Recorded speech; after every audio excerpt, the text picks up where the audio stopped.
Morning, YouTube. It's Travis at Rob Family Farm again. For the day, we are. I got a few chores I need to get done around the house. It's kind of muggy and not really raining, just cloudy and muggy and nasty out today. But to start the morning, our church does a food bank on Tuesdays, and we go pick up bread and chicken and stuff and different donations around the city to donate to other people, stuff that's not out of date yet, but they pull off shelves. And the place where we pick up bread from this week didn't give any donations for whatever reason. I'm not going to get into that. But they called yesterday and said that they had a lot of bread that needed to be got yesterday, last night, or this morning. So because it's so close to going out of date now, because normally we'd pick it up on a Monday night, give it out Tuesday, but now that it's Saturday, a week later, most of it's out of date, going bad, molded, whatever. I am meeting the guy who runs our food bank here this morning. I'm going to load up the back of my truck because they have a lot more than we normally pick up ourselves. But I'm going to load as much as I can in the back of the truck, and I'm going to help him load the rest of it in the back of his truck that you see backing in there. And we are going to, I'm going to take mine home and feed it to the hogs. I'm going to have a truckload, so I may go split. I'm going to call KD Ranch and see if they want some. They got 2 hogs there at their house. I'm going to see if they want half of it. We're supposed to go eat with them tonight, so I'll take it up there, drop it off, split it with him, because a whole bed load in my truck is going to be way more than I could feed before the rats tear it half apart. So, and I got nowhere to actually store it. I got a few things I'm going to put it in just to store it up, and I'm going to go feed as soon as usually I don't feed until the evenings, but I'm going to go feed some of the hogs as soon as I get home and get a good bit of it gone. But don't want it to go to waste, and I've got hungry hogs that I could feed it to. So that's where I'm at now. He just backed into the door. I'm going to back my truck into the door next to him. We're going to start throwing it in the truck, and then I'll touch back in a minute.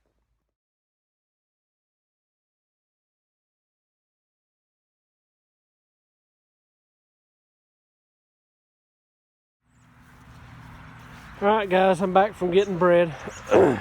I'll post 2 pictures of how much we actually got. And it's not going to go to waste now because we'll feed it to the hogs. Me and I think there's 2 or 3 other people with hogs we're going to feed the bread to. But we're going to put it to use. Like I said, I'll post 2 pictures of how much we actually got. It was either us get it, feed it to hogs, or they were going to throw it away at the bread company. So it's going to use. But now I'm back at the house, and there's 3 of my swarm traps, and I have another one right there.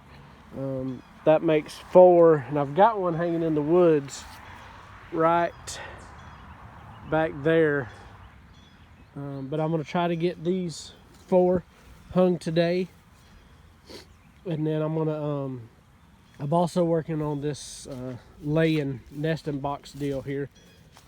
And what I'm going to do, it's a double one. It come out of a laying house, and got it cheap, so I don't need it. My little coop's not big enough for it, so what I'm going to try to do is separate it and use one side of it mounted on the back of it so we can get eggs out of it without going in the actual coop like we do now. And so I'm going to try to separate that, get it mounted on the back of the coop, because eventually we're going to move the coop down close to the pasture. And my thoughts are, when we get a garden, I don't want the chickens running around the yard.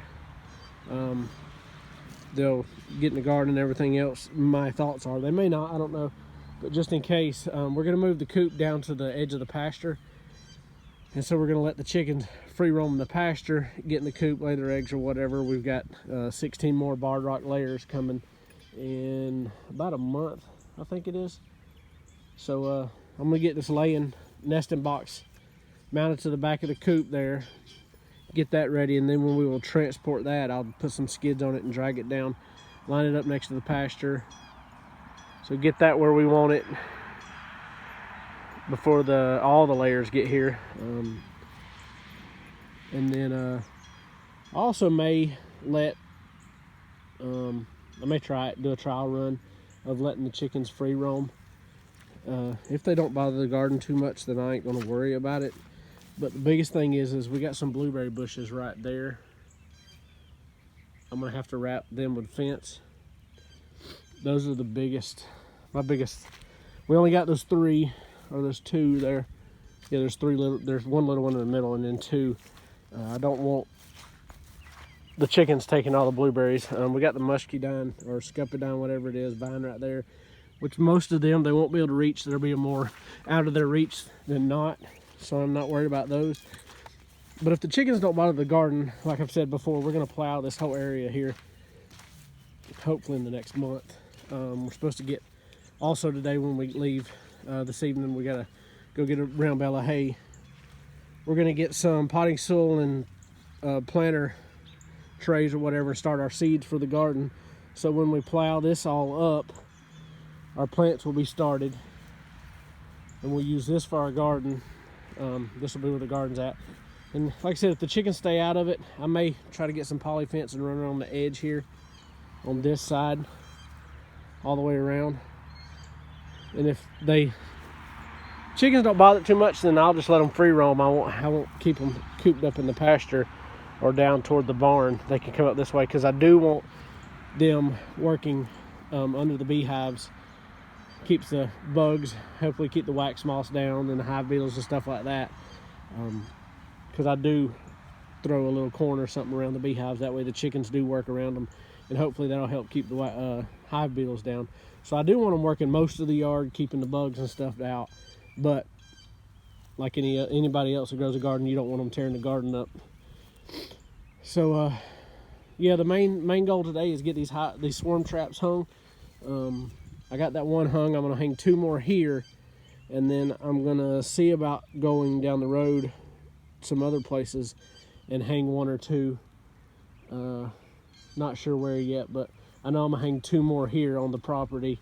And the other goal is to get this this side of it is the side I'm gonna keep. I'm gonna cut this side off, but I'm gonna try to get that mounted on the back of the coop there today before we have to leave and go get a round bale of hay. And we're going to have dinner with Katie Ranch. To shout out to them, they are taking us to dinner for I don't even know if I told anybody this on YouTube, but we went last Sunday night after service to Katie Ranch. They had one of their cows had a baby bull, and it had gotten out, and they didn't realize she had it while they were out, so the mama kept jumping the fence. So for 2 or 3 days they were trying to catch the mama, trying to get her back in. So Sunday night after service we got home, and I texted them and I said, hey, y'all need any help trying to get the cow in? And they were like, we know y'all gotta work, but if y'all want to come on. So I said I'll be there, leaving in 10 minutes.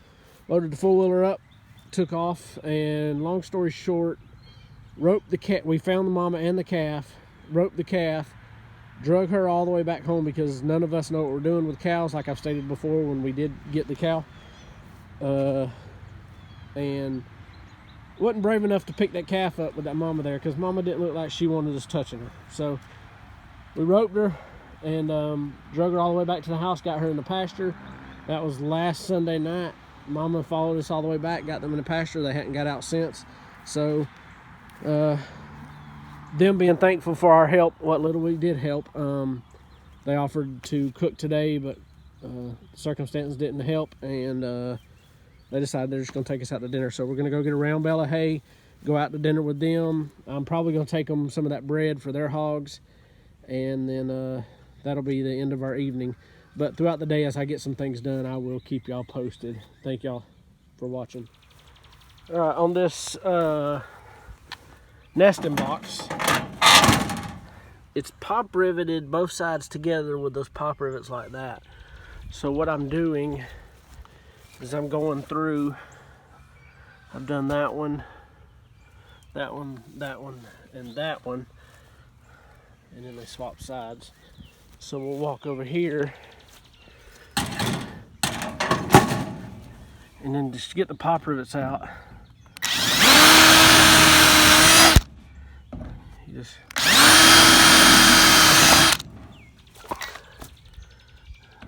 drill them out.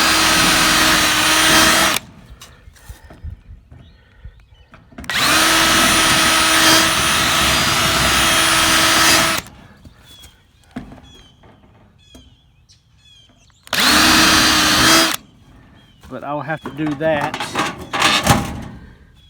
down each one. There's like 3 down each side right here. 1, 2, and there's one right in the bottom down there, 3. So I'll have to do that all the way down to get that separated, and then we'll go from there. Guys, I forgot, ignore the barking dog next door. I forgot these were coming today, but we got our shipment in. They are from the Hive Butler. And if you haven't heard of these and you have honeybees, and you're not a huge operation, I think they're gonna work really good. I ordered these last week, so they came quick. Really nice company, as you can see, made in the USA. Small. Their advertisement on their website is actually just a video done in their living room. So really small. All the reviews and everything seem to be really cool. But Hive Butler tip, open adjacent handles, not opposite pairs. But what this is, once I get it out and look into it and know what I'm doing, then I will show y'all.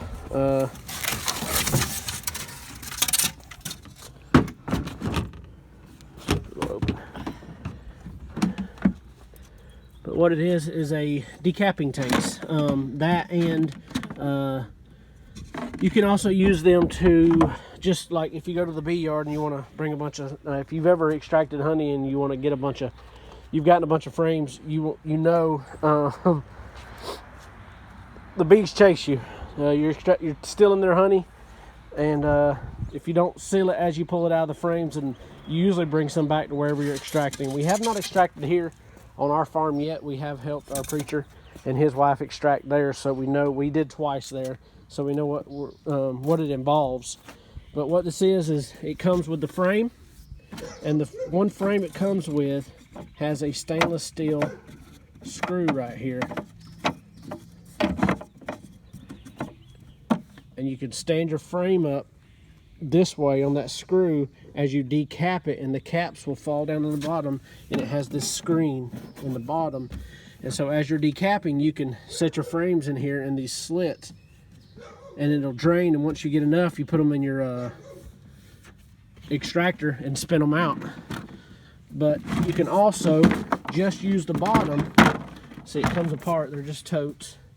The bottom one comes with a gate valve cut out and a gate valve. So seems to be really good made. Like I said, made in the United States, but everything's really sturdy from what I could tell so far. But you can order just the tub, but all tubs come with the spot in the bottom marked to cut out for the, so you can order just the tubs, and then if you wanted to turn it into a strainer type deal, you can order just the strainer, you can order just the tub, and then they come also marked where to cut your hole for the gate valve in the sides here. But I didn't think, for a smaller operation that we have, I didn't think it was a bad deal, and I think it's going to help us when we start extracting here in a couple weeks. And like you seen, you got the lid, but the lid is also, they also sell a vented lid. So if you wanted to take this out in the bee yard, put your queen, whatever frame she's on, slide her down in there, and keep her separate, that way you don't hurt her. You could, the vented lid, you could put her in there, close her up, she can't fly away or nothing. When you get done, you could put her back in the hive. Or like I said, if you're pulling frames, you just pull them off, sweep them off, drop them down in there, take them to where you're extracting. You don't have to worry about nothing because it's completely sealed. The bees can't get in it. But when we, as everybody knows, when we do extract, we actually have 8 frames. One of the hives, when I went into them last week, we had a warm day, and I went into the one hive that I was afraid was dead, and it was. So I left all the half frames that were half full or not capped or whatever in the hive, and just opened it up, let the other bees rob it out. But in the super that was on top of it, there was at least 7 frames with capped honey, which is a lot for a hive that I think that died for whatever reason. So I took those 7 frames there in the kitchen. Now we're going to decap them maybe if time permits this evening late, or maybe in between church tomorrow. It may be this week sometime, because we could do that inside. But if we do, then I will do a video using this decapping tank and the extractor and everything. Y'all will see all of that when we do it. But the UPS man just backed in, and I was like, oh yeah, I got those Hive Butlers coming today. So just wanted to let y'all know. All right, got to working and forgot to write recording. I'm new at this, so y'all gonna have to give me a break. But got it mounted to the back. The wife actually come out and helped me some.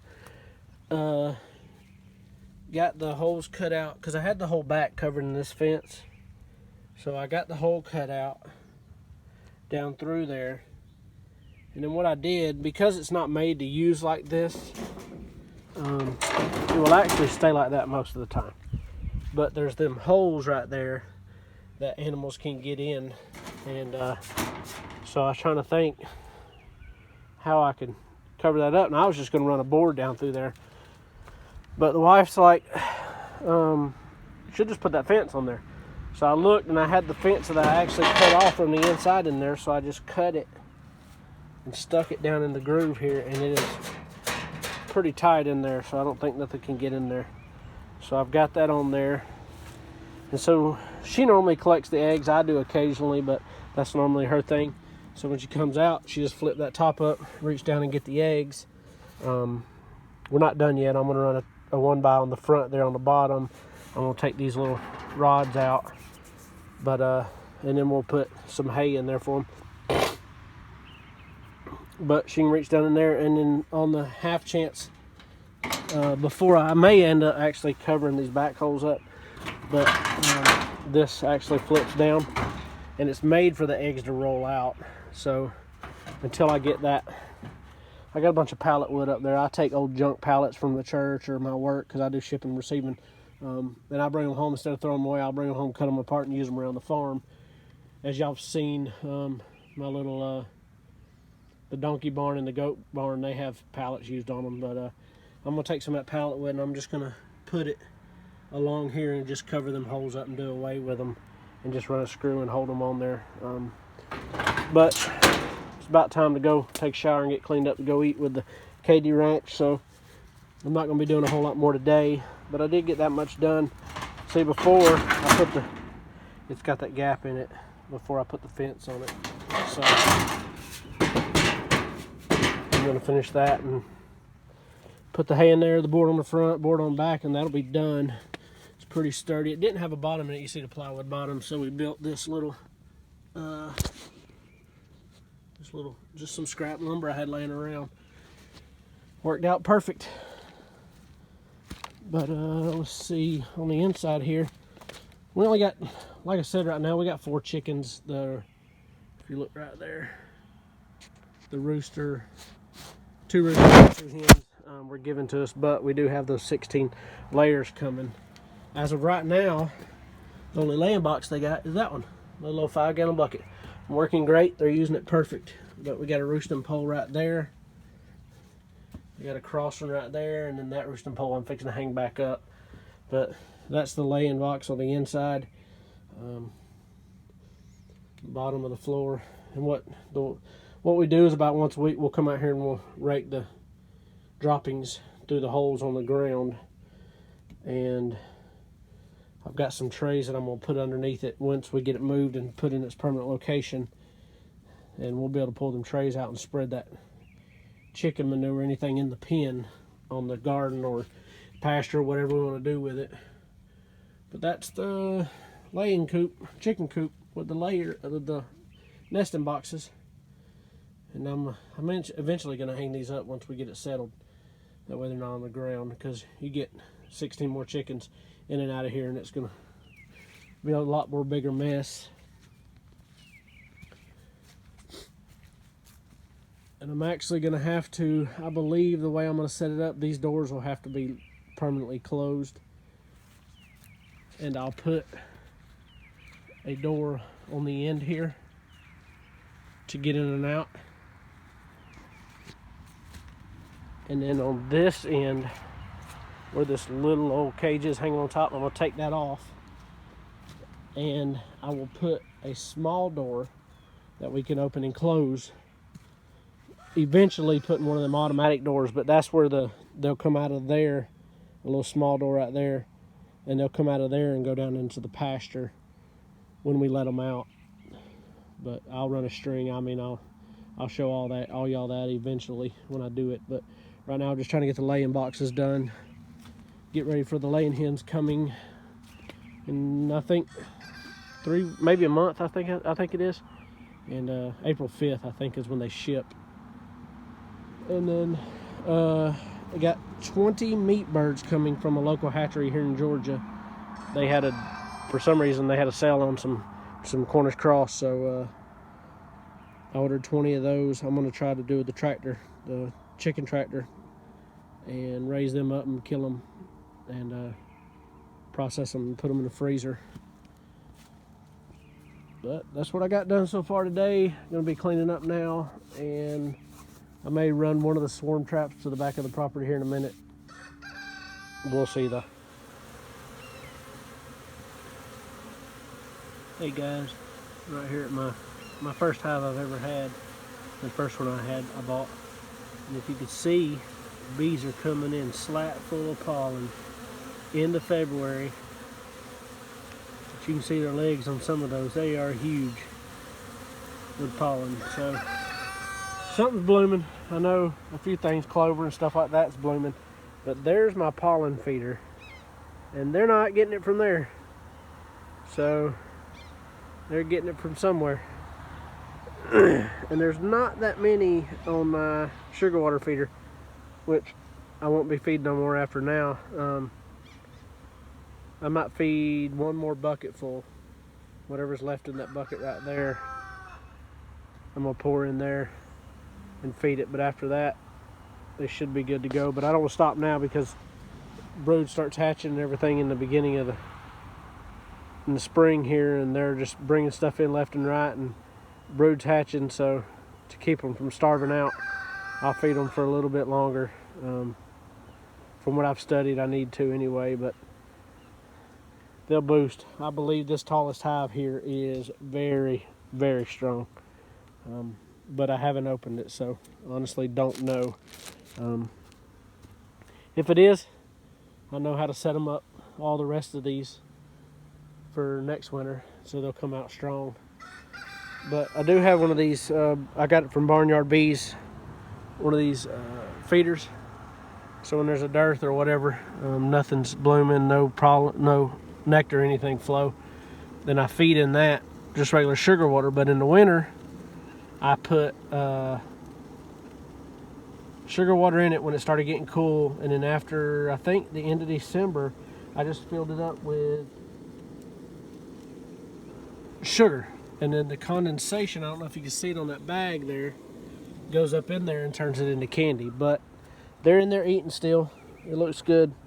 So if this hive does flourish like I think it is when I do open it, I'm going to wait about another week before I open this one. I haven't opened this one at all since the fall. So, and as you can see in the front, when I just videoed it, they are in and out of it like crazy.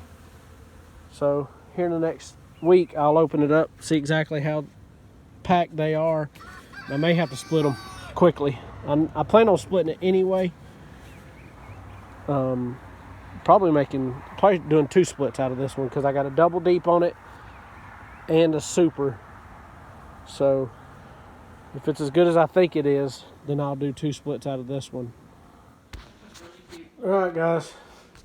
Got the Hive Butler out. This will be the last of the clip that I upload this weekend, but got the Hive Butler out, looked it over. I've done 1 frame so far. I don't know, I've never done this before, so I don't know how you do it. But anyway, we had a hive die over the winter. I checked it the other day, and there was like probably 6 frames that had honey capped in it. So all the rest of them are pretty loaded, and they've got plenty of food stores, and everything's starting to bloom now. So I just pulled it, and we're going to use this new Hive Butler that we got. And it's a decapping tank. And so I just bought it. I've done one so far. I'm gonna, so what it is, it's got this little screw right here. So you can stand your frame up on it, do your decapping, and they drip down at the bottom, and it'll drain through that screen into this bottom tank and just fill up as you're doing your decapping. Then it's got a spot where you can hang the frames until you get enough to do the actual extracting. But it'll fill up down there, then you just pop your honey valve and drain it into a bucket. It can already be at least that much strained. Those holes are probably an 1/8 inch. So, but this is my first time doing this myself. Like I said before, I've helped the preacher and all, but I've done one just to get practice before I get on camera. Now I'm gonna do one more, and then we'll talk about it and see how it goes. All right, so we got this frame here. I've only watched videos. I've never done this. Usually when we help the preacher, he does all the decapping, and we'll do everything else. But I actually bought him one of these too because I like this so much. Just looking at it. Never used it till tonight. So we're going to use this knife right here. From what I've seen, is only good if your comb is built out far enough off of the frame so when you slice down the edge, it cuts the tops off. If it's not built out that far, you're stuck with the little decapping comb there. But to do this, you just start top or the bottom and just ease it up. And what it's doing is it's melting the wax. It's a heated knife. So as you can see, just ease up through there and it's cutting the top layer off. And this hive has a lot of crazy comb in it, so some of it's built way out, some of it's built normal. So as you see, it's just melting and slowly but surely cutting in. And I think the big drawback of using this knife, maybe it's because it's not the new upgraded expensive knives, but it's the heat, keeping up with the heat.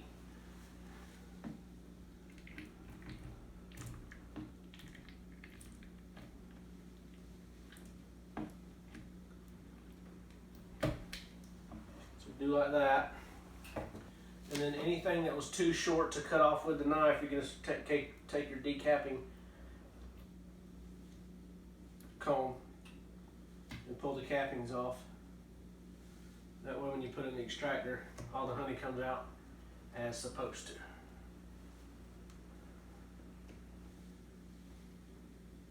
Like I said, I don't know if maybe I should have put this in another hive and let them eat on it or whatever, but a lot of these hives and stuff that I got, a lot of the comb is dark. This one isn't actually that bad, but a lot of it's pretty dark. And I'm going to be recycling it out, letting new comb be built. But we'll do this side. That right there is just sugar that I had putting in there, trying to feed them.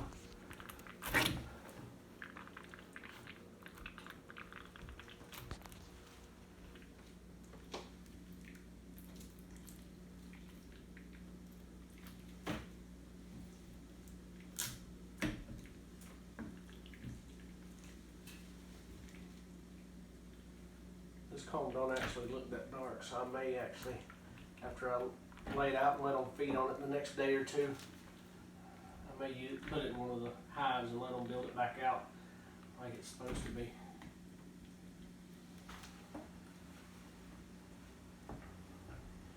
Don't make fun of me. It's the first time I've ever done this.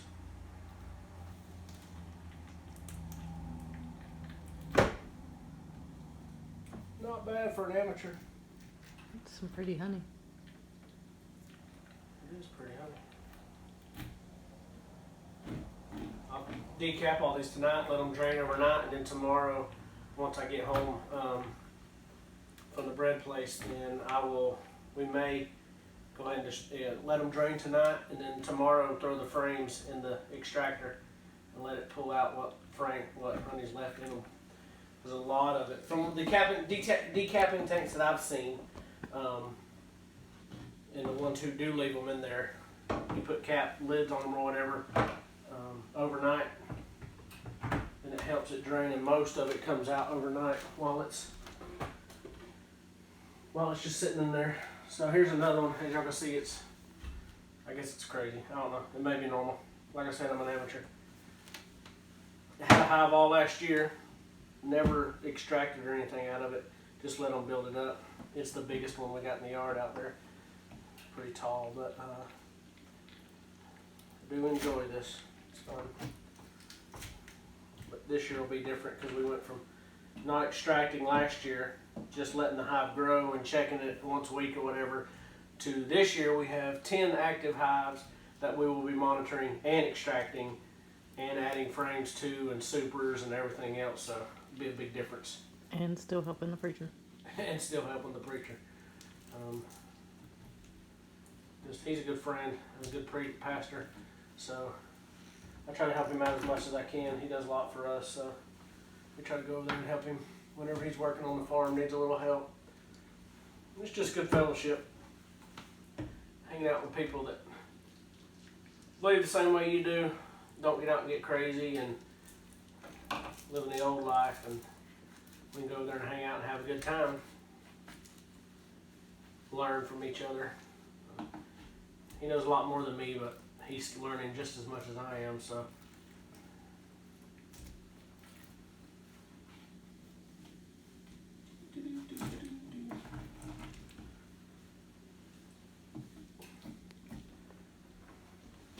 But I'll put this out tomorrow, or not tomorrow, it's supposed to rain, but I'll put this out in the yard, let the bees clean it up. This one, I may actually just cut it out. We're going to do some wax melting and rendering, and I don't know what the technical terms on it, but we're going to be doing that with a lot of the wax that we're taking out of all them frames from the ones that we bought. But we're going to do a lot of wax rendering out of that. This one, see, there's no way that knife's going to cut any caps on this one. So we're doing it the old school way. And all you do is skim right under the top of the cap, just enough to take the lid off.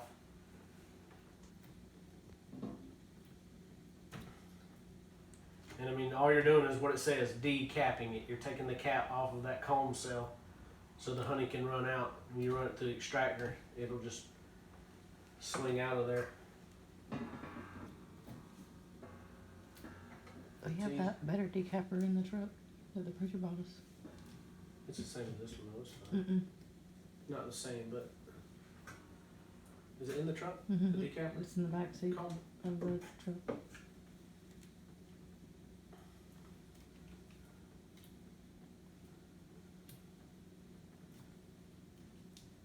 It's not bad though in this sink. Especially when you got a decent surface with that screw in here. That's really awesome. Because the last year when we did the extracting, we didn't have one of these, period, but we used just a little tub, one of them little, like a storage tub, one of the shallow ones, and we just but it slides all over. But this one has got that screw so you can spin the frame. It's really easy. Lean it back if you need to forward. I really like these. So anybody looking for a good decapping tank, if you're not a big operation and you don't want to spend I wanted to spend the $900 on the Big Man Lake stainless steel one that holds like 30 frames in it, sitting there as you're decapping on one end of it with the decapping tank on the end of it. I wanted that one, but $900 for as little as we are, and I'm not trying to go in huge debt. I'm trying to stay as debt free as possible on the farm here. So that's all we're gonna do tonight on TV, or on video.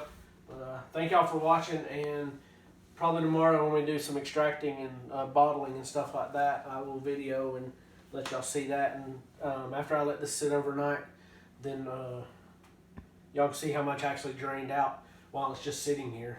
So thank y'all for watching, and like, subscribe, whatever, and y'all have a good week.